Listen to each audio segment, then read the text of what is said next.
Hello and welcome to Daily Reflection with Aneel Aranha. Today is the 23rd of April 2018 and we're going to reflect on John chapter 10 verses 1 to 10. Listen. Very truly I tell you, anyone who does not enter the sheepfold by the gate, but climbs in by another way is a thief and a bandit. The one who enters by the gate is the shepherd of the sheep. The gatekeeper opens the gate for him, and the sheep hear his voice. He calls his own sheep by name and leads them out. When he has brought out all his own, he goes ahead of them, and the sheep follow him because they know his voice. They will not follow a stranger, but they will run from him because they do not know the voice of strangers. Jesus used this figure of speech with them, but they did not understand what he was saying to them.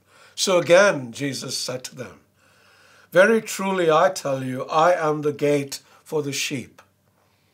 All who came before me are thieves and bandits, but the sheep did not listen to them. I am the gate. Whoever enters by me will be saved and will come in and go out and find pasture. The thief comes only to steal and kill and destroy. I came that they may have life and have it abundantly." The gospel of the Lord. To make better sense of today's passage, let me tell you a little about sheepfolds and sheep gates. Sheepfolds are pens to hold sheep in. And Jesus talks about two types of sheepfolds over here. One is a kind of community pen that villages would maintain. Every night the shepherds would return their flock to this pen. The sheep pen was protected by a strong door that could only be opened with a key that was kept with the chief shepherd.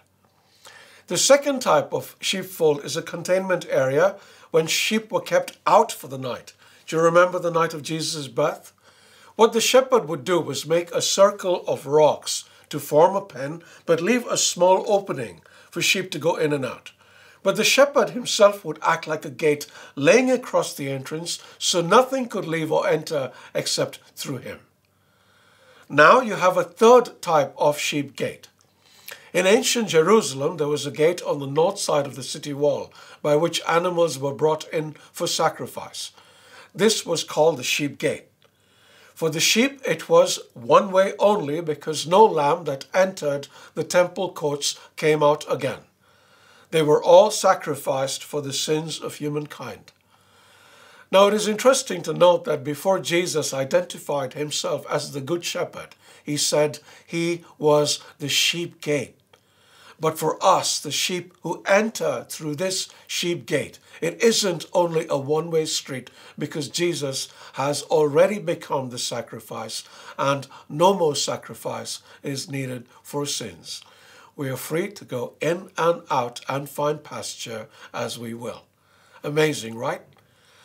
Now I want to leave you with one more little thing to reflect on today. Jesus concludes by saying that the thief comes only to steal, kill, and destroy, but he comes that we might have life and life in abundance.